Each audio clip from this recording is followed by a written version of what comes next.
संभल एक सच्चाई है। आजादी के बाद से लेकर के अभी तक कितने दंगे संभल में हुए, अपने अपने नेता के कहने पर हिंसा करने से नहीं चूकते हैं। जिसको आंखें दी हैं आकर देखे कि क्या हुआ था संभल में। संभल में कांग्रेस सामूहिक हत्या करवाती थी और समाजवादी पार्टी उनके चेले के रूप में उनके पाप पर पर्दा डालने का काम करती थी। कांग्रेस यहां सामूहिक हत्या करवाती थी और समाजवादी पार्टी उनके चेले के रूप में उनके पाप पर पर्दा डालने का काम करती थी। जिसने भी माहौल खराब किया होगा एक नहीं बचेगा। जिसने माहौल खराब किया होगा उसमें एक भी बचने वाला भी नहीं है। जो हमारा है वो हमें मिल जाना चाहिए। जो हमारा है वो हमें मिल जाना चाहिए।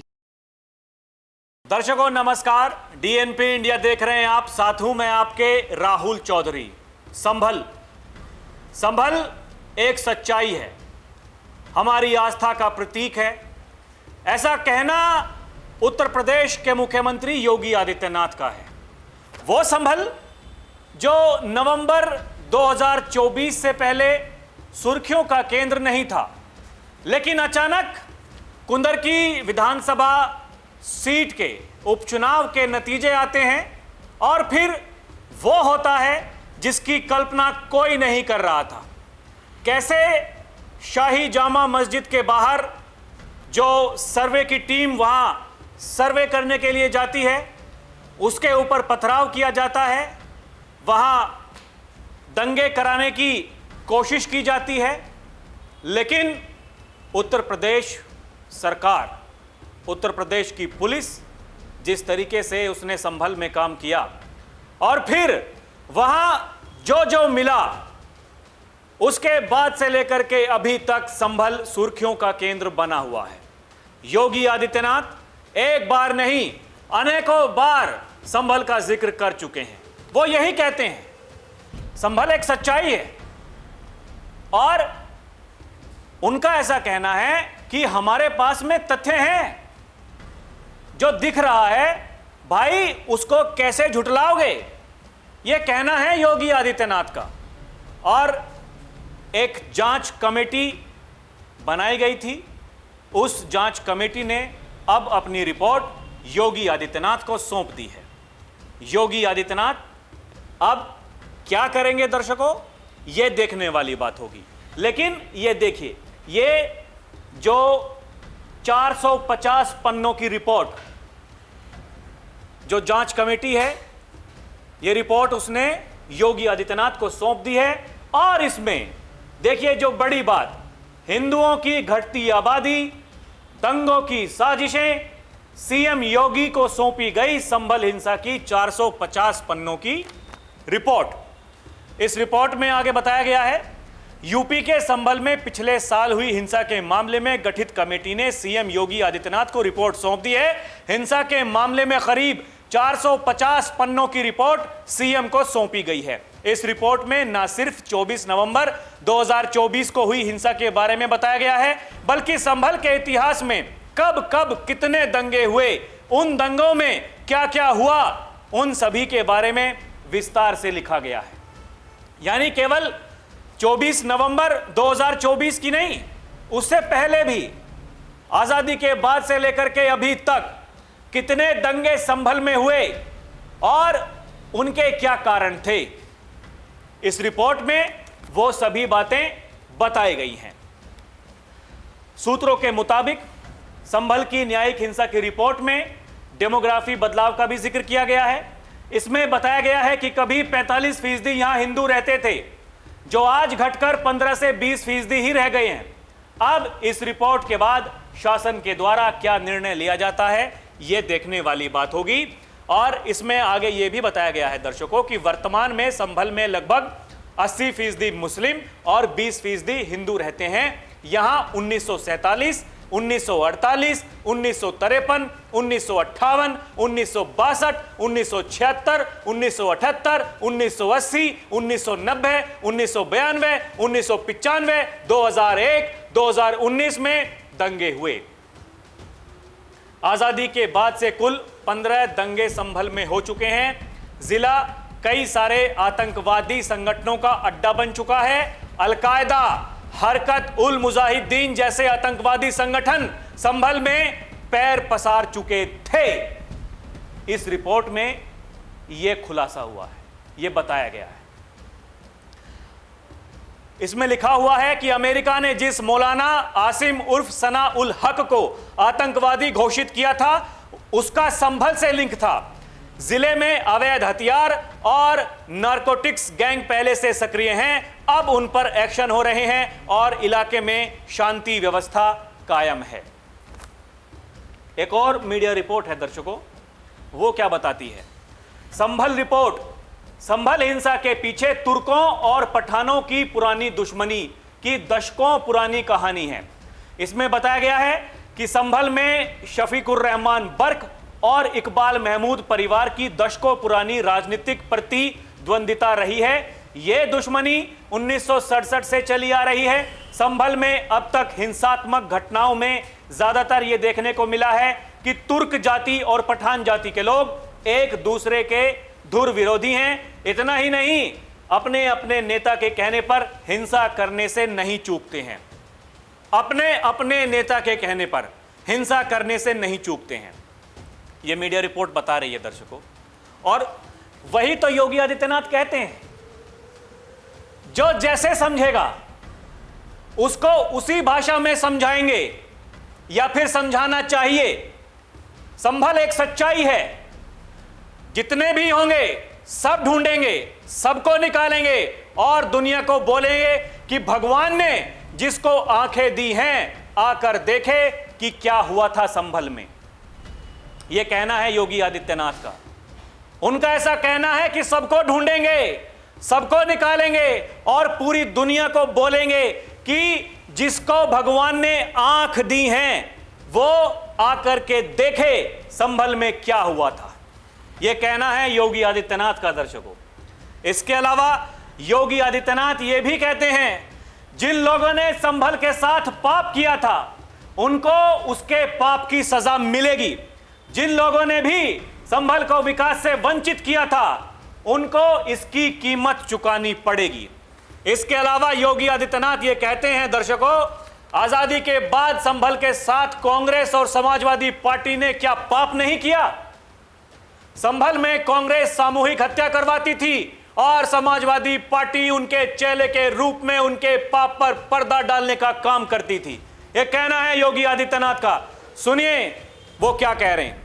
जिन लोगों ने संभल के साथ पाप किया था उनको उसके पाप की सजा मिलेगी। जिन लोगों ने भी संभल के विकास से वंचित किया था उनको इसकी कीमत चुकानी पड़ेगी। जो लोग संभल को दंगाग्रस्त करते थे, जो लोग सनातन धर्म के इन पवित्र स्थलों को पवित्र करते थे, उन्हें इसकी कीमत तो चुकानी ही पड़ेगी। और इसी का आश्वासन देने के लिए आज मुझे संभल आना पड़ा है। याद करना, संभल के साथ क्या नहीं हुआ आजादी के बाद भी, क्या नहीं पाप कांग्रेस और समाजवादी पार्टी ने किया। कांग्रेस यहां सामूहिक हत्या करवाती थी और समाजवादी पार्टी उनके चेले के रूप में उनके पाप पर पर्दा डालने का काम करती थी, हत्यारों को बचाने का काम करती थी। इसके अलावा योगी आदित्यनाथ ये भी कहते हैं दर्शकों कि संभल तो हम सभी के लिए आस्था का प्रतीक है और उनका कहना है कि हमारी सरकार ने तय किया है 68 के 68 तीर्थों, 19 के 19 कूपों, परिक्रमा मार्ग के पुनरुद्धार का कार्य डबल इंजन सरकार कराएगी। सुनिए योगी क्या कह रहे हैं। संभल तो हम सबकी आस्था का प्रतीक है। हरि और हर यानी विष्णु और शिव दोनों का जहां पर एक सामूहिक रूप से दर्शन हो सकते हो वही है हरिहर। भगवान विष्णु का 10वां अवतार इसी संभल में हमारे पावन ग्रंथों ने माना है। अब हमारी सरकार ने तय किया है 68 के 68 तीर्थों को, 19 के 19 कूपों को, परिक्रमा मार्ग के पुनरुद्धार का कार्य अब डबल इंजन की सरकार उठाएगी। दर्शकों, वही विभाजनकारी राजनीति, तुष्टीकरण की राजनीति योगी आदित्यनाथ उसके बारे में भी कहते हैं। वो ये कहते हैं, ये वही लोग हैं जो तुष्टीकरण की राजनीति करते थे।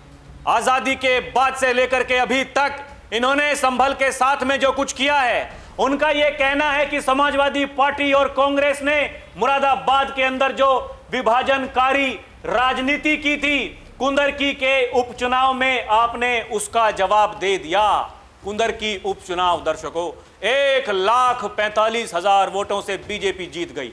समाजवादी पार्टी का गढ़ 30 साल से बीजेपी लगातार वहां हार रही थी, 30 साल बाद। और इसी बात का तो दुख था, वही जो मीडिया रिपोर्ट अभी बता रही थी, ये परिवार के लोग, इनके इशारों पर वहां दंगे होते थे और यही कराने की तैयारी थी। वही कह रहे हैं योगी आदित्यनाथ, जो उन्होंने विधानसभा में खड़े होकर के जब ये संभल का मुद्दा गरमाया हुआ था, उन्होंने ये कहा था संभल में एक भी गिरफ्तारी बिना साक्ष्य के नहीं हो रही है।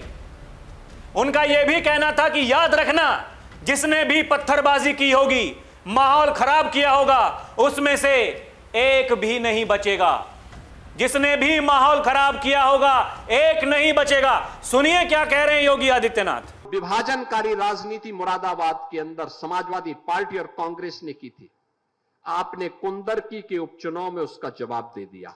वहां का माहौल इतना तनावपूर्ण किसने बनाया था? ये पत्थरबाज कौन थे? एक भी गिरफ्तारी बिना साक्ष्य के नहीं हो रही है। और याद रखना, जिसने पत्थरबाजी की होगी, जिसने माहौल खराब किया होगा, उसमें एक भी बचने वाला भी नहीं है। और दर्शकों, योगी आदित्यनाथ ने देखिए एक जनसभा को संबोधित करते हुए यह भी कहा था कि बाबा के एक सिपह सलार ने 500 वर्ष पहले जो काम श्री अयोध्या धाम में किया था, संभल में किया था, और जो काम आज बांग्लादेश में हो रहा है, तीनों का डीएनए एक है। यानी जो अयोध्या में हुआ, जो संभल में हुआ, और जो बांग्लादेश में हो रहा था या फिर हो रहा है, इनका डीएनए एक ही है। इसके अलावा यह भी कहते हैं योगी आदित्यनाथ कि संभल में 56 वर्षों के बाद शिव मंदिर में जला अभिषेक का कार्यक्रम भी हुआ। हमने तो वही कहा है, जो हमारा है वो हमें मिल जाना चाहिए। यह कहना है योगी आदित्यनाथ का। इनके शब्दों पर गौर कीजिए दर्शकों, जो हमारा है वो हमें मिल जाना चाहिए। इसमें दिक्कत क्या है? वो ये भी कहते हैं, जिनके पास में आंखें हैं वो जाकर के देखें संभल में वहां क्या था और क्या कर दिया गया। सुनिए क्या कह रहे हैं योगी आदित्यनाथ। 500 वर्ष पहले बाबर के एक सिपह सालार ने जो काम अयोध्या में किया था, जो काम संभल में किया था, और जो काम आज बांग्लादेश के अंदर हो रहा है, तीनों की प्रकृति, तीनों का डीएनए एक जैसा है। संभल में 56 वर्षों के बाद शिव मंदिर में जलाभिषेक का कार्यक्रम भी हो रहा था। हमने तो वही कहा है कि जो हमारा है वो हमें मिल जाना चाहिए। तो दर्शकों, संभल जो चर्चा का विषय बना कुंदरकी उपचुनाव के नतीजों के बाद में, वो संभल एक बार फिर से अब चर्चा का विषय बन गया है, क्योंकि वो जो रिपोर्ट सौंपी गई है योगी आदित्यनाथ को। और जैसा कि मैंने आपको बताया कि संभल के बारे में क्या कहते हैं योगी आदित्यनाथ, उनका कहना एकदम स्पष्ट है, इसमें कोई किंतु परंतु है नहीं। वो ये कहते हैं जो हमारा है वो हमें मिल जाना चाहिए, और इसके लिए कानूनी जो प्रक्रिया है उसके तहत कार्रवाई की जा रही है। तो इसमें किसी को दिक्कत क्यों होनी चाहिए? दर्शकों, किसी को दिक्कत क्यों होनी चाहिए? अगर आपके पास में इसका कोई उत्तर है तो हमें कमेंट करके ज़रूर बताइएगा। अभी के लिए इतना ही। आप देखते रहें डीएनपी इंडिया, हर खबर भरोसे के साथ। नमस्कार, जय हिंद।